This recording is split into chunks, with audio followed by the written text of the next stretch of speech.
महाराष्ट्र शासनानं नागपूर ते गोवा शक्तिपीठ महामार्गाच्या नावानं शेतकऱ्यांच्या जमिनी संपादित करण्याचा जो GR काढलेला आहे आणि यामुळं महाराष्ट्रातील तब्बल 12 जिल्ह्यातून जाणारा हा शक्तिपीठ महामार्ग जवळजवळ 28,000 हेक्टर जमीन शेतकऱ्यांची यामध्ये संपादित होणार आहे। या सर्व जमिनी अत्यंत उपजाऊ आहेत, चांगल्या प्रतीच्या जमिनी आहेत आणि ह्या जमिनी जाऊनसुद्धा या मार्गानं साधणार आहे काय याचा उत्तर आम्हाला शासन देत नाही।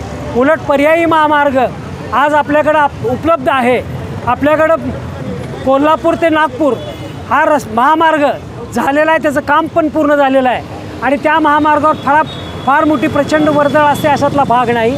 अशा परिस्थितीमध्ये हा शक्तिपीठ महामार्ग काढण्याचं धोरण काय याचं मागं कारणच एवढं आहे की आम्ही ज्यावेळेस सर्वे केला, या सर्व विरोधी कृती समितीच्या कार्यकर्ते ज्यावेळेस शेतकऱ्यांच्या घरापर्यंत गेले, त्या गावात गेले, त्यावेळेस समजून आलं की नागपूरचे काही दलाल जमिनी खरेदी करण्यासाठी त्या ठिकाणी आले। म्हणजे याचा अर्थच असा आहे की या महाराष्ट्राचे उपमुख्यमंत्री देवेंद्र फडणवीस यांच्या कल्पनेतून हा निघालेला महामार्ग केवळ आणि केवळ बड्या उद्योगपतींना, कंत्राटदारांना त्याचा फायदा व्हावा यासाठी शेतकऱ्यांच्या जमिनी लुबाडल्या जाणार आहेत आणि हा महामार्ग हा कदापि जनतेच्या हिताचा नाही, म्हणून हा महामार्ग रद्द झाला पाहिजे ही प्रमुख भूमिका आमची आहे। आणि याच्या पुढे जाऊन जर महाराष्ट्र शासनानं हा महामार्ग करण्याची भूमिका जर घेतली तर त्यांना आम्ही गावबंदी करू, येणाऱ्या प्रत्येक शासनाच्या अधिकाऱ्याला त्या गावात पाऊलसुद्धा ठेवू देणार नाही। कुणी जर येण्याचा प्रयत्न केला तर जशाला तसं उत्तर या ठिकाणी दिलं जाईल आणि हा महामार्ग आम्ही होऊ देणार नाहीत अशी आमची भूमिका आहे। आज मराठवाड्यामध्ये संपूर्ण जिल्ह्याच्या ठिकाणी शक्तिपीठ महामार्ग विरोधी कृती समितीच्या वतीनं धरणे आंदोलन असतील, निदर्शने असतील, निवेदनं असतील, काही ठिकाणी मोर्चा, आज कोल्हापूरमध्ये फार मोठा मोर्चा या माध्यमातून निघतोय। एवढंच नाही तर मी आज शासनाला आणि जनतेला सांगणार आहे, या महामार्गावर जेवढ्या काही लोकसभा कालपरवा निवडणुका झाल्या त्या ठिकाणी महायुतीचा पराभव झालेला आहे, म्हणून शासनाने हे धोका लक्षात घ्यावा आणि हे जनतेच्या हिताचं नाही, म्हणून हा महामार्ग रद्द करावा हीच विरोधी कृती समितीची भूमिका आहे। या विरोधी कृती समितीचे रेणापूर तालुक्यातील लातूर जिल्हा रेणापूर तालुक्यातील आहे। आम्ही मराठवाड्यातील प्रातिनिधिक शेतकऱ्यांनी एक संवाद यात्रा काढली 20 मे ते 25 मे या दरम्यान ज्यावेळेस आम्ही या सर्व मराठवाड्यातील सर्व भागात फिरलो त्यावेळेस असं लक्षात आलं की शक्तिपीठ महामार्गामध्ये मराठवाड्यातील सर्वात चांगली जमीन या महामार्गामध्ये बाधित होते।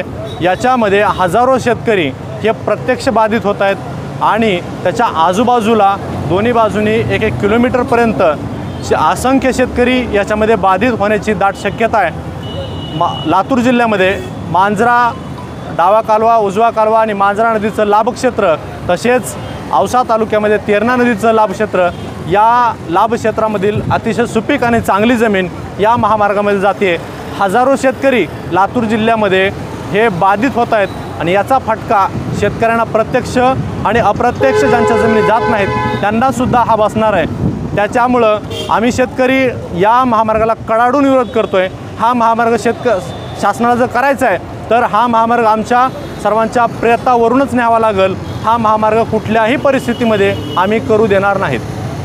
कुटुंब पूर्णपणे शेतीवरच अवलंबून आहे आणि आमच्या कुटुंबातली सगळीच्या सगळी जमीन या महामार्गामध्ये बाधित होते। मी बाबासाहेब देशमुख गांजूर या गावचा रहिवासी आहे। आमच्या शिवारामधून शक्तिपीठ हा महामार्ग जात आहे। त्या महामार्गामध्ये माझी व माझ्या कुटुंबातील 90 आर जमीन जात आहे आणि या जमिनीवरती आमचा पिढ्यानपिढ्या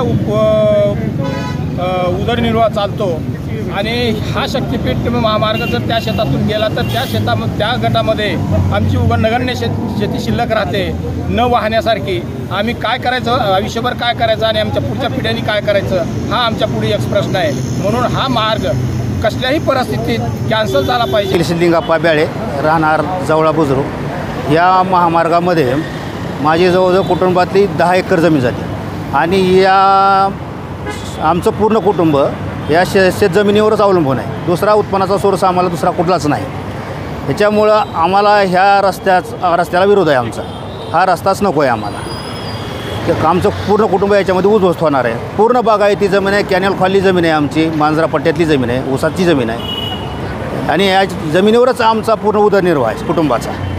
किंवा याच्यामधून आम्हाला कुठली सर्व्हिस नाही, काही नाही, उत्पन्नाचा सोर्स दुसरा कुठलाच नाही. आणि याच्यामधून लेकराचे शिक्षण आहेत, मुलीवाचे लग्न आहेत, मुलावाचे लग्न आहेत, ही शेतीवरच आहे पूर्ण आमचं. हा महामार्ग जर गेला तर आमचा उत्पन्नाचा सोर्स पूर्ण घट. जीवन हे त्या शेतीवर अवलंबून असताना, विसंबून असताना, त्याचा उदरनिर्वाह ह्या शेतीवर विसंबून असताना, कुठल्याही प्रकारचा सोर्स शेतकऱ्याकडे दुसरा कुठलाही नसताना आहे त्या शेती जर या रस्त्यामध्ये जात असतील तर त्या बाधित शेतकऱ्यांनी कसं जगावं हा मोठा प्रश्न आहे.